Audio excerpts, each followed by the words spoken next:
নমস্কার। ঘড়ির কাঁটায় বিকেল 4টে, আর বিকেল 4টে মানে রিপাবলিক বাংলার মেগা শো বড় বিতর্ক। আর এই বড় বিতর্ক নিয়ে আজ আমি পলাশ একদম নদিয়ার ভারত বাংলাদেশ সীমান্ত কৃষ্ণগঞ্জে। আজ সাধারণতন্ত্র দিবস। এখানে প্রতিটা মানুষ তারা দেশের প্রতি শ্রদ্ধা জানাচ্ছে। দেশবাসীরা এই সমস্ত বিএসএফ ক্যাম্পগুলোতে এসে তারা জাতীয় পতাকা উত্তোলন দেখছে। আর তার পাশাপাশি এই এলাকা থেকেই উদ্ধার 4-4টে বাঙ্ক, যেই বাঙ্কে অনুমান করা হচ্ছে কখনো লুকিয়ে থাকতে পারত অনুপ্রবেশকারীরা। তার পাশাপাশি সেই বাঙ্ক থেকে নিষিদ্ধ যে কফস্রাপ, সেই নেশাজাত কফস্রাপ উদ্ধার, প্রায় 1.5 কোটি টাকা বেশি মূল্যের এই কফস্রাপ উদ্ধার। আর এই নিয়েই আজকের বড় বিতর্ক। আমি প্রথমেই চলে যাব, এই যে এত পরিমাণ মাদক উদ্ধার, এটাকে আপনি কি অ্যাঙ্গেলে দেখছেন? এলাকায় মাদক উদ্ধার হয়েছে, এটা বারবার তো উদ্ধার হচ্ছে আমরা দেখতে পাচ্ছি। তাই এটা একটা ব্যাপক আকারে এবার উদ্ধার হয়েছে, এবং সেই যে অঞ্চলটায় উদ্ধার হয়েছে সেই এলাকাটা হচ্ছে টুঙ্গি ভাজনঘাট অঞ্চল। এবং এই অঞ্চল এখন বলতে আমার দ্বিধা নেই, পঞ্চায়েতটা কিন্তু বিজেপির দখলে। বিজেপি এখানে ক্ষমতা দখল এবং তাদেরই মেম্বার সব কিছু রয়েছে। বিজেপির পঞ্চায়েত, আর সেই পঞ্চায়েতেই 4-4টে বাঙ্কার। আমি সরাসরি প্রশ্ন করব, আপনাদের পঞ্চায়েত, আপনাদের প্রধান, অথচ আপনাদের এলাকায় 4-4টে বাঙ্কার উদ্ধার। দেখুন, পঞ্চায়েত প্রধান তো আর এখানকার অ্যাডমিনিস্ট্রেটর কেউ নয়। এখানকার অ্যাডমিনিস্ট্রেশন দেখার জন্য বিডিও আছেন, এখানকার অ্যাডমিনিস্ট্রেশন বা প্রশাসন দেখার জন্য এখানকার আইসি আছেন, এখানকার পুলিশ আছেন, পুলিশের নিয়ন্ত্রিত এখানকার ডিআইবি আছে, এবং আরও অনেক এখানকার অনেক বেশি মানে ইন্টেলিজেন্ট বিভাগ কাজ করছে পুলিশের। তাহলে এই বিষয়ে পুলিশের ইন্টেলিজেন্ট বিভাগ বা প্রশাসন সম্পূর্ণ ব্যর্থ। তাহলে সেই জায়গাতে দাঁড়িয়ে আজকে বিএসএফের এগেনস্টে বহুবার মানে অভিযোগ নিয়ে আসে। আজকে বিএসএফ সক্রিয় ছিল বলেই আজকে দেখুন, আপনাদের টুঙ্গি থেকে এখানে প্রায় 2 কিলোমিটারের ভেতরে, এবং রাস্তা থেকে এটা বিজেপির যদি পঞ্চায়েত হয় তাতে কি চেষে যায় না? যেহেতু বিএসএফ তারা সক্রিয় ভূমিকা নিয়েছে, তাই আটকানো গেছে। কি বলবেন? পঞ্চায়েতটা বিজেপির, আবার সেন্ট্রাল ফোর্সটা কেন্দ্রে আছে বিজেপি, সেন্ট্রাল ফোর্সটা বিএসএফ। তাহলে উদ্ধার করছে কে? বিএসএফ। আর এলাকাটা কার? বিজেপির পঞ্চায়েত। অর্থাৎ পঞ্চায়েতের পারমিশন ছাড়া 1 ফুট মাটি সেখানে খোলা যায় না, একটা ঘর করা যায় না। মরার সার্টিফিকেট নিতে হলে সেখানে পঞ্চায়েত যেতে হয়। অর্থাৎ পঞ্চায়েত জানে না, অথচ সেখানে 10 ফুট গভীর করে বাংকার পোতা হচ্ছে। এটা কি আমরা ভেবে নেব? এটা কি আমাদের আইওয়াস হচ্ছে? একদমই ঠিক কথা।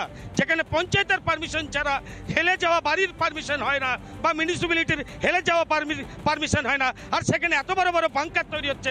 আপনারা কি করবেন? বারবারই প্রত্যেক বিতর্কে এসে ফাউল কথাবার্তা বলেন। এটাই আমাদের সবচেয়ে খারাপ লাগে যে একজন কংগ্রেসের নেতা হিসাবে, যে উনি কিভাবে ভুল তথ্য দেন। ওনার জানা নেই যে ওই বুথের মেম্বারটা তৃণমূলের, আর সেই তৃণমূলের মেম্বারকে জিতানোর পেছনে এই সমস্ত চোরা কারবারিদের হাত আছে। আর সেই তৃণমূলের মেম্বার যদি পঞ্চায়েত প্রধানকে না জানায় যে আমার বুথে কি হচ্ছে, পঞ্চায়েতের প্রধান জানবে কি করে? এই জিনিসগুলো ওনার জেনে বিতর্কে আসা উচিত। এইটাই আমাদের খারাপ লাগে, যে জাতীয় দল কিন্তু কিছু জানে না। একদমই। যাই হোক, আজকের দিনটা যেরকম দেশবাসীর কাছে একটা গর্বের দিন, ঠিক তার পাশাপাশি এই কৃষ্ণগঞ্জ, যেখান থেকে ঢিল ছুড়লে একদম তারকাটা পার হয়ে বাংলাদেশে পৌঁছায়, আর সেই সীমান্তে 4-4টে বাংকারের হদিশ। সাধারণ মানুষের প্রশ্ন, যেটা অভিযোগ, যে পুলিশ সক্রিয় ছিল না। কি বলবেন? পুলিশ সক্রিয় ছিল না, এটা আমরা নদিয়াতে বারবার দেখেছি। কারণ বারবার যে পরিমাণে ধর্ষণ, মেয়েদের উপর অত্যাচার, মেয়েদেরকে পুড়িয়ে মারা হচ্ছে, কিন্তু পুলিশের কোনো সক্রিয় ভূমিকা নেই। আজ পর্যন্ত কোনো আসামি অ্যারেস্ট হতে পারেনি। আর এই যে পুলিশের মদতে তৃণমূলরা, পুলিশ আর তৃণমূলের মিলিত চক্করে আজকে সারা নদিয়াতে এই সন্ত্রাস তৈরি হচ্ছে, এবং এই বাংকারের মধ্যে আমরা এটা আশঙ্কা করছি যে বিস্ফোরক পদার্থকে জমায়েত করে উগ্রপন্থীকে ইন্ডিয়াতে এনে আজকে আমাদের এখানে বিস্ফোরণ করার, এবং আমাদের সুন্দর ভারতীয় জনতা পার্টি যারা হিন্দুত্ব, তাদেরকে ধ্বংস করার একটা চক্র চালানো হচ্ছে। 3 দিন পার, গত পরশুদিন রিপাবলিক বাংলায় আমরাই প্রথম ব্রেক করেছিলাম যে বাংকারের হদিশ। সেদিনকে খবরটা দেখিয়েছিলাম 3 জনার, পরবর্তীতে সেই সংখ্যাটা কিন্তু বেড়ে হলো 4। এতটা সময় 72 ঘন্টারও বেশি পার হয়ে গেছে, 3 দিন এখনো পর্যন্ত কিন্তু পুলিশের ভূমিকা নিয়ে কি বলবেন? অবশ্যই এখানকার স্থানীয় পুলিশের ভূমিকায় তো এখানে বড় প্রশ্নের মুখে, এখানকার স্থানীয় প্রশাসনের প্রশ্ন এখানে বড় ভূমিকা। এবং ওই এলাকায় যে মেম্বার শঙ্করবাবু যে কথাটা বললেন, সেই এলাকার যে মেম্বার সেও নিজেও তৃণমূল কংগ্রেসের, এবং ওদের সঙ্গে কোনো যোগাযোগ কিন্তু কিছু বলা যাবে না। হয়তো তাদের সঙ্গেও যোগাযোগ থাকতে পারে, তা না হলে পরে উনি যে প্রশ্নটা করেছেন এটা যথেষ্ট বাস্তবসম্মত। কিন্তু বিষয়টা হচ্ছে, যদি প্রশাসন এবং দুষ্কৃতীরা এবং জমির মালিক তারা যদি এক হয়ে এই দুর্বৃত্তায়নদেরকে সহযোগিতা করতে এই দুষ্কৃত কার্য যদি ঘটায়, তার সম্পূর্ণ দায় স্থানীয় প্রশাসনের। আজকে আমরা দেখতে পাচ্ছি কিভাবে সেন্ট্রাল এজেন্সিগুলো মাটি খুঁড়ে এইগুলো বের করা হচ্ছে। আজকে সেন্ট্রাল এজেন্সির সক্রিয়তার কারণেই আমরা দেখতে পাচ্ছি ফেন্সিডিল পাচার বন্ধ, তার কাটা না থাকা এলাকাতেও, বিশেষ করে বিজয়পুর, রাঙ্গিয়ারপোতা এখানকার বিভিন্ন এলাকায়, সেখানে বিএসএফ সক্রিয়তার কারণে সেখানে এই ফেন্সিডিলগুলো পাচার হয়নি বলে আজকে হয়তো ওখানে আজকে ফেন্সিডিলের জায়গাতে ওখানে অনেক কিছু থাকতে পারত। তাই আমরা চাই শুধু এই রাজ্য পুলিশকে দিয়ে নয়, এটাকে এনসিবি দ্বারা এখানে যেন তদন্ত করানো হোক, এনসিপি দ্বারা তদন্ত করা হোক। কারণ ভারত বাংলাদেশের একদম সীমান্তবর্তী এলাকা কৃষ্ণগঞ্জ, তারপরেই বাংলাদেশ। অতএব এই এলাকায় আজকে এতটা সময় পার হয়ে গেল, এখনো পর্যন্ত জমির মালিক কি খুঁজে পাওয়া গেছে, বা কারা এই ধরনের কারবারগুলো করত তাদের কি খুঁজে পাওয়া যাচ্ছে? প্রশ্ন হচ্ছে যে এই যে ফেন্সিডিলগুলো এগুলো তৈরি হয়ে কিভাবে আসে। আজকে যে মাঝদিয়া এলাকায় যে বাংকারগুলো করে যেগুলো জমা করা হয়েছে, এগুলো এসছে কলকাতা হয়ে, এগুলো ফেন্সিডিল যে নির্মাণকারক যে সংস্থা তারা তৈরি করেছে। এগুলো বিভিন্ন জেলা হয়ে ঘুরে ঘুরে বিভিন্ন পুলিশ প্রশাসনের বিভিন্ন এলাকা ঘুরে ঘুরে এসছে। পুলিশ প্রশাসনের কাছে কি এই ইনফরমেশন ছিল না যে এই মালগুলো এখানে এসে স্টোরেজ হচ্ছে? তা এখানে দীর্ঘদিন ধরে স্টোরেজ হয়েছে, এখানে গোডাউন হয়েছে, এখানে যে বাংকারগুলো তৈরি হয়েছে, এই খবর আমার স্থানীয় পুলিশ প্রশাসন কেন আগে থেকে জানতে পারিনি? তাদের ইন্টেলিজেন্স পুরোপুরি ফেল, এটা আমি মনে করছি। আর আমাদের এখানকার স্থানীয় পুলিশ প্রশাসনের যে ভূমিকা, তারা শুধু পারে বিরোধীদের জব্দ করতে, এছাড়া তারা এই সব ক্ষেত্রে তাদের কোনো ভূমিকা আমাদের চোখে পড়ে না। সেই জন্যে আজ 3 দিন হয়ে গেল, এখনো জমির মালিক কে সেটা জানা যাচ্ছে না। কেন জানা যাবে না? কেন জানা যাবে না? তো বিএসএফকে দোষ দিয়ে জমির মালিককে জানা যাচ্ছে না, যার জন্য এই যে 4-4টে বাংকার মাত্র 500 মিটারের মধ্যে সারাউন্ডিং, একদম মাঠের মাঝখানে, কি বলবেন? জমির মালিক জানা যাচ্ছে না, সে তো বিএলআর অফিসে গেলেই জানা যাবে যে কার জমি, এটা তো জানা যাবেই। এখন সেই জমিটা কাকে ভাড়া দিয়েছে বা কি দিয়েছে সেই জিনিসটা তো খুঁজে বের করতে হবে। এখন কে কার জমির মালিক আর কে ভাড়াদার, কে ওখানে করলো, এটা তো জানতে হবে। এবং পঞ্চায়েতকে না জানিয়ে যে ওখানে নির্মাণ কাজ হয়েছে, তাহলে অবৈধ নির্মাণ হয়েছে, পঞ্চায়েত ইচ্ছা করলে ওখানে ভেঙে দিতে পারতো। তাহলে পঞ্চায়েত জানে না, এটা আমরা ধরে নিতে পারি যে পঞ্চায়েত জানে না, কিন্তু একটা পঞ্চায়েতকে অজ্ঞাত বলছে পঞ্চায়েত, যেই পঞ্চায়েতের ঘটনা সেই পঞ্চায়েতের পঞ্চায়েত সদস্য তৃণমূল। হ্যাঁ, তৃণমূলের তো পঞ্চায়েত সদস্য, কিন্তু আমরা তো জানি যে কোনো দল, বিরোধী দল যদি ক্ষমতায় থাকে তাহলে সেই বিরোধী দলের তো কোনো কাজ করার ক্ষমতা থাকে না। যেহেতু পঞ্চায়েত বিজেপি আর এখানে গ্রামটা পঞ্চায়েত ওয়ার্ডটা আছে তৃণমূলের, ওখানে তৃণমূলের মেম্বারদের ওখানে কোনো যে কাজ নেই তাও জানি আমরা। ও জিআরও দেওয়া যাবে না তাকে দিয়ে, কোনো কিছুই দেখবে না, তাকে লোন দেওয়া যাবে না, কোনো কিছু দেওয়া যাবে না। এ তো আমরা সেন্ট্রাল থেকে দেখে আসছি, রাজ্য দেখছি, পঞ্চায়েতে একই নিয়ম। একদম একদম ভারত বাংলাদেশের যেই একদম বর্ডার, আর এই বর্ডারে 4-4টে বাংকার, এত পরিমাণে নিষিদ্ধ কপসাপ, যেটা পাচার হয়ে যাওয়ার কথা ছিল বাংলাদেশে। আর তার আগেই সীমান্তরক্ষী বাহিনীর 32 নম্বর ব্যাটালিয়নের সেনা জওয়ানরা সেই সমস্ত প্রক্রিয়া কিন্তু বানচাল করেছে। আমি একটা প্রশ্ন করব যে আপনি একজন সাধারণ মানুষ, এই জমির মালিককে বা তিনি কে? দেখুন, আমাদের এই জমির মালিককে এটা সম্পর্কে তো এখানকার বিডিও ব্লক ডেভেলপমেন্ট অফিসারের আন্ডারে যে রয়েছে সে, তবে ওখানকার উপস্থিত যে জনতা তাদের কাছে শুনতে পেলাম কি লাল ঘোষ নাকি নামক কি একজন ব্যক্তি, তার বোধহয় সম্পত্তি ওখানে লিজ আছে না কি আছে সেটা তো প্রশাসনের দেখার কাজ, ইনভেস্টিগেশনের কাজ। এই লাল ঘোষের সঙ্গে কার সম্পর্ক? এই লাল ঘোষের সঙ্গে আমার যতদূর ধারণা এখানকার স্থানীয় তৃণমূল নেতাদের সঙ্গে অত্যন্ত ঘনিষ্ঠ, এবং তিনি ইলেকশনের সময়ও বিভিন্নভাবে সহযোগিতা করে থাকেন এখানকার লোকাল তৃণমূল লিডারদের, অর্থ দিয়ে, তার লোকবল দিয়ে এবং অন্যান্যভাবে। এবং সেই কারণেই আজকে ভাজনঘাট গ্রাম পঞ্চায়েতে বিজেপি হওয়া সত্ত্বেও পঞ্চায়েতের সঞ্চালকগুলোকে ভাঙার কাজেও এই অর্থ যে ব্যবহার হয়নি এটা বলা যাবে না। এটাও হয়তো জানেন শঙ্করবাবুরা, এই রকম ধরনের এই রকম দুষ্কৃতীদের চক্রে পড়েই আজকে কিন্তু এই পরিস্থিতি, এবং তারা যে এখানে এই দুর্বৃত্তায়ন কাজগুলো করে যাচ্ছে তাদের বুকের পাটা প্রশাসন এবং এখানকার রাজ্য সরকার তাদের পাশে আছে। তাই একই রকম ঘটনা, তার কারণ আজকেও ডোনাল্ড ট্রাম্প যিনি কিনা এই বাংলাদেশের প্রতি তাদের যে অনুদান সেগুলো বন্ধ করেছে। আমি এই প্রসঙ্গে একটুখানি জানবো যে একেতেই বাংলাদেশের যে অস্থির পরিস্থিতি তার মধ্যে এই যে বাংকারগুলো, এই বাংকারগুলো থেকে একের পর এক নিষিদ্ধ যে মাদক জাতীয় যে ওষুধ সেগুলো বেরোচ্ছে, এখানে কি বলবেন? দেখুন, এই বাংকারগুলো তৈরি হয়েছে, উনি যেটা বলছিলেন যে নির্মাণ কাজ সম্পূর্ণ অবৈধ, এটা সত্যি একদম অবৈধ নির্মাণ কাজ। পঞ্চায়েত কোনো রকম জানে না, কারণ পঞ্চায়েত প্রধান কোনো রকম কিছু জানলে এই অবৈধ নির্মাণগুলো হতো না। ওখানকার তৃণমূল সদস্য কিছুদিন আগে আপনারা যে খবরটা পরিবেশন করেছিলেন সেখানে বাইট দিতে গিয়ে তৃণমূল সদস্য দেখবেন হাসছে, তার মানে কি ওনার কাছে খবর ছিল যে ওখানে বাংকার তৈরি হয়েছে, কিন্তু উনি পঞ্চায়েতকে অন্ধকারে রেখেছে, রেখে বাংকারগুলো তৈরিতে সাহায্য করেছে। আজকে যদি ওখানে কাপ সিরাপ না পাওয়া গিয়ে ওখান থেকে যদি কোনো অনুপ্রবেশকারী বা ওখান থেকে যদি কোনো বিস্ফোরক পদার্থ পাওয়া যেত তাহলে তার দায় কে নিত? আজকে কেন তিনি পঞ্চায়েতে ইনফরমেশন দিলেন না? কেন তিনি, যেটা সাধারণ নাগরিক বললো যে আজকে তার মানে কি একটা কথা, এই বাংলা রাজ্যের মানুষ কি পরিষ্কার হচ্ছে যে শাসক দলের জমি, শাসক দলের ইন্ধন? শাসক দলের ইন্ধন তো পুরো নয় তো, এই মালটা কি করে বহু রাজ্য পেরিয়ে পেরিয়ে আজকে এখানে এসে জমা হলো? যেটা সাধারণ নাগরিকের প্রশ্ন, পুলিশ জানে না এমন কোনো কাজ হতে পারে না, কারণ পুলিশের নিজস্ব কিন্তু ডিআইবি রয়েছে। পুলিশ শুধু জানে বিরোধীদের কেস দিতে, পুলিশ শুধু জানে বিরোধী মেম্বারদের কেস না রাখতেও রাতের বেলায় গিয়ে তার বাড়ির গেটটা ভেঙে দিতে। আজকে কৃষ্ণগঞ্জ প্রশাসন জানে না আজকে বিভিন্ন জায়গায় জুয়ার ঠেক চলছে, কৃষ্ণগঞ্জ প্রশাসন জানে না আজকে বিভিন্ন জায়গায় মদ বিক্রি হচ্ছে। কৃষ্ণগঞ্জ পুলিশ প্রশাসন সব জানা সত্ত্বেও আজকে কৃষ্ণগঞ্জ ব্লকটাকে অন্ধকারের জগতে ঠেলে দিচ্ছে। আজকে কৃষ্ণগঞ্জ ব্লক প্রশাসনকে আমরা ধিক্কার জানাই এখান থেকে, যে শুধুমাত্র বিরোধীদের জব্দ করার জন্য এই প্রশাসন কাজ করছে।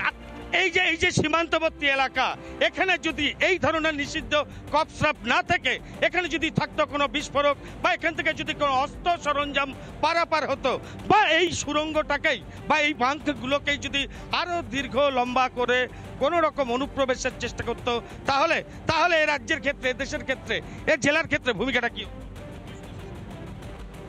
পুলিশ প্রশাসন সঙ্গে সঙ্গে সক্রিয় হতো। আজকে আমাদের এই সব এলাকা এমনিতে খুবই স্পর্শকাতর, তারপরে এই যে ঘটনাটা ঘটেছে, এই ঘটনা ঘটার পরে আমাদের সাধারণ নাগরিকরা আজকে উদ্বিগ্ন হয়ে আছে যে দুষ্কৃতীরা এসে এখানে লুকিয়ে থাকতে পারে, কারণ এই ধরনের বাংকার নির্মাণ করে যদি ফেন্সিডিল রাখা যায় তাহলে এখানে দুষ্কৃতীদেরও লুকিয়ে রাখা যেতে পারে। এই ধরনের বাংগুলোতে দুষ্কৃতিকারীদেরও লুকিয়ে রাখা যেতে পারে, যেমনটা মালদার ক্ষেত্রে হচ্ছিল। এক্ষেত্রেও কি তাই ঘটতো? ওই বাংকারে কি অনুপ্রবেশকারী বা দুষ্কৃতীদের লুকিয়ে রাখা যেত? এটা অসম্ভব কিছু নয়। ওই বাংকারের ভেতরে দুষ্কৃতিকারীরা এবং ওপার বাংলা থেকে রোহিঙ্গাদেরকে নিয়ে এসেও যে লুকিয়ে রাখা যেত না, এটা সম্পর্কেও কিছু বলা যাবে না। আজকে কপসিরা বিএসএফ এর তৎপরতার কারণে ওখানে যেতে পারেনি, ওপিটে যেতে পারেনি, হয়তো সেই কারণে ওখানে হয়তো কফ সিরাপগুলো পাওয়া যাচ্ছে। কিন্তু পাশাপাশি আমরা ওগুলো যদি ওপারে চলে যেত তাহলে ওপার থেকে রোহিঙ্গারা এসে যে ওখানে আশ্রয় নিত না, তার গ্যারান্টি বা তার নিশ্চয়তাও কিন্তু এখানে কিছু দেওয়া যাবে না। কফ সিরাপের বদলে রোহিঙ্গা, যদি এরকমই হতো তাহলে হয়তো রোহিঙ্গা অনুপ্রবেশে এখান দিয়ে ঢুকতো। আপনি এভাবে কি বলবেন? আচ্ছা, আমার কাছে একটা বিষয়, যে কফ সিরাপটা এলো কি করে বলুন তো? যেখান থেকে ম্যানুফ্যাকচার হচ্ছে, যে জায়গায় ঢুকছে, তাহলে সেখানকার বিডিও, এসডিও, ডিএম এর থ্রু দিয়েই তো এগুলোর লিস্ট বার করছে এবং সেটাকে স্যাংশন হওয়ার পরে এখানে আসছে। তাহলে আজকে এই কফ সিরাপটা এখানে এলো কি করে? আজকে বলছে বিজেপি সামান্য একটা পঞ্চায়েত, তার গন্ডি কিন্তু খুব ছোট। তাহলে সারা পশ্চিমবঙ্গ তৃণমূল সরকার চালাচ্ছে। তাহলে এই যত ধরনের দুষ্কৃতি, যত মল মশলা, এই কদিন আগে বর্ডারে পাওয়া গেছিল আরডিএক্স এর মাল, আরডিএক্স এর মশলা, এবং তার কিছুদিন আগে জানতে পারলাম যে বাচ্চা মেয়েদের বাংলাদেশে পাচার করা হচ্ছে, হিউম্যান ট্রাফিকিং বিজনেস চলছে। তাহলে এগুলো কার দেখার কথা? এখান থেকে কন্টেনারের মাধ্যমে বাচ্চাদের নিয়ে চলে যাওয়া হচ্ছে বর্ডারে, সেই কন্টেনারের মধ্যে বিভিন্ন পুলিশের চেকিং এর সত্ত্বেও সেগুলোকে পৌঁছাচ্ছে কি করে? আর রোহিঙ্গার কথা যদি বলতে পারেন, তাহলে আমি একটা কথা বলতে পারি, পশ্চিমবঙ্গে আজকে সার্বজনীন বাবা এবং সার্বজনীন জ্যাঠা বানানো হয়েছে। বাংলাদেশ থেকে যত রোহিঙ্গা মুসলিমরা ইন্ডিয়াতে ঢুকছে, একজনই তাদের জ্যাঠা, একজনই তাদের বাবা, একজনের নাম ভাঙিয়ে আধার কার্ড, ভোটার কার্ড, সমস্ত ধরনের সার্টিফিকেট বানাচ্ছে। কি করে বানাচ্ছে? এগুলো বিডিও, এসডিওর পারমিশন এবং তারা মদত দিচ্ছে বলে আজকে সমস্ত এখন ফার্জি সার্টিফিকেট ফাটিয়ে দুয়ারে সরকারের সমস্ত জাল জিনিস হচ্ছে, কোনো কিছু রিয়েল নাই এই রাজ্যে। একদমই এই সমস্ত কাণ্ড কারখানার জন্যই কিন্তু অনায়াসে অনুপ্রবেশকারীরা ঢুকছে। এ ব্যাপারে আপনারা আর কি চান? অনুপ্রবেশকারী তো ঢুকছে, এটা তো অস্বীকার করার মতো না। আগের দিন আমি বলেছিলাম যে বিভিন্নভাবে যেতে একই ভাষা, একই কালচার, একই জায়গা, যার জন্য অনুপ্রবেশ ঢুকা সহজ হয়ে যাচ্ছে। কিন্তু ঘটনা হচ্ছে বিএসএফকে তো 50 কিলোমিটার পর্যন্ত দায়িত্ব দেওয়া হয়েছে। তাহলে 50 কিলোমিটার বিএসএফ কেন দায়িত্ব নিয়ে সেই দায়িত্বটা পালন করছে না? বিএসএফ এখানে এসে খবর পেয়েছে, এখানে এসে ফেন্সিডিল ধরেছে, বাড়িতে যে ধরছে। এখানে তো কিছুদিন আগে ধরমপুর থেকে, বিলিরঘাট থেকে তো এই পুলিশ, এই রাজ্য সরকারের পুলিশ তো যে বাংলাদেশিদের ধরে নিয়ে এসে দিয়েছে। এটা উভয় পরিপূরক হিসাবে কাজ করলে দেশটা ভালো থাকবে, দেশটা সুন্দরভাবে চলবে, এটা আমরা বলতে পারি। এই এত বড় যে বাংকার, এর খবর কি রাজ্য পুলিশের কাছে ছিল না? এটা রাজ্য পুলিশের কাছে ছিল কি ছিল না সেটা বলতে পারবো না। তবে এরকম এই যে ঘটনাগুলো উদ্দেশ্য নিয়ে ঘটছে, যারা জলের সাবমার্শাল বসাচ্ছে, কি জল ওখানে কি করছে, মাছ চাষ করছে কিনা, কৃষি দপ্তর থেকে কোনো পারমিশন নিয়েছে না, হতে পারে তো। যারা চুরা কারবারি করে বা অন্য কোনো কাজ করে, 2 নম্বরই কাজ করে, তারা তো সবার সঙ্গে যোগাযোগ রাখে। সে সিপিএম এর নেতার সঙ্গে রাখবে, তৃণমূলের নেতার সঙ্গে, বিজেপির নেতার সঙ্গে, কংগ্রেসের নেতার সঙ্গে যোগাযোগ করে। এবং এরাই কিন্তু আমাদের ভোটের সময় বিভিন্ন রাজনৈতিক দলকে বিভিন্ন অনুদান দিয়ে থাকে। তাহলে আমাদের নেতারা তখন কি লজ্জাবোধ করে না যে এদের কাছ থেকে আমরা অনুদান গ্রহণ করব না? একদমই কি বলবেন, এটাকে নিয়ে কি বলবেন? একদম ঠিক বলেছেন শঙ্কর বাবু যে কংগ্রেসের প্রতিনিধি এবং তিনি যে তৃণমূলের প্রতিনিধিত্ব করছেন, যে এই কংগ্রেসের ডিএনএ থেকে যে তৃণমূল তৈরি হয়েছেন, তাই তিনি তৃণমূলের মুখ রক্ষার সত্ত্বেই আজকে তিনি এই রাজ্য সরকারের সাপোর্টে এই কথাগুলো বললেন। তিনি একবার বুকে হাত দিয়ে বলুক যে বিএসএফ এখানে যথেষ্ট তৎপর না হলে এখানকার হিউম্যান ট্রাফিকিং রোকা যেত। কেন্দ্র সরকার তৎপর না হতো তাহলে এনআরসি কেন করতে চাইছিল? কেন তৃণমূল সরকার বাধা দিল? কেন তৃণমূলের এমপি এমএলএরা বাধা দিচ্ছে? তাহলে ওরা চাইছে অনুপ্রবেশকারীরা ঢুকুক এবং তাদের মাধ্যম দিয়ে বোম বিস্ফোরণ দিয়ে এই হিন্দুত্বটাকে নষ্ট করুক, ছেলে মেয়েদের কিডন্যাপ করুক, মেয়েদেরকে ধর্ষণ করুক, জ্বালিয়ে পুড়িয়ে ছারখার করুক, এবং এই রাজ্যটাকে জিহাদি রাজ্য ঘোষণা করার জন্য তৃণমূল সরকার এবং পুলিশের পুরো মদত আছে। এই রাজ্যটাকে বলুন। বিষয়টা হচ্ছে যে এই যে এখানে মজুত করার কারণ কি, বাংকার করার কারণটা কি?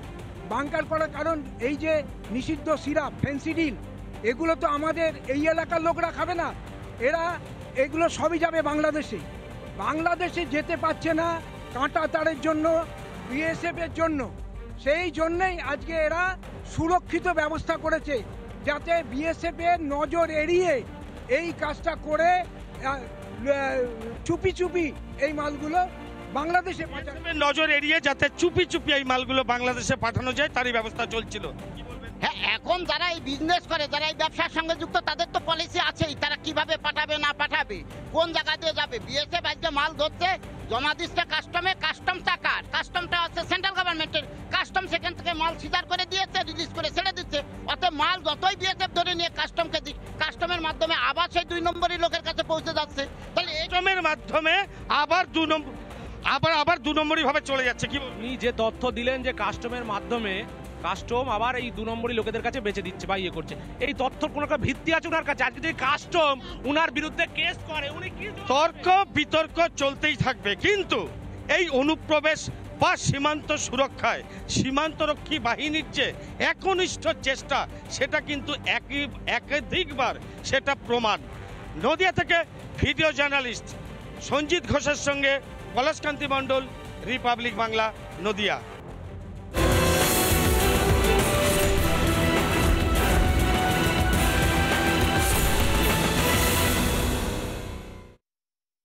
নানা ধরনের কন্টেন্ট দেখার জন্য লাইক করুন, শেয়ার করুন আমাদের ফেসবুক পেজ, সাবস্ক্রাইব করুন আমাদের ইউটিউব চ্যানেল।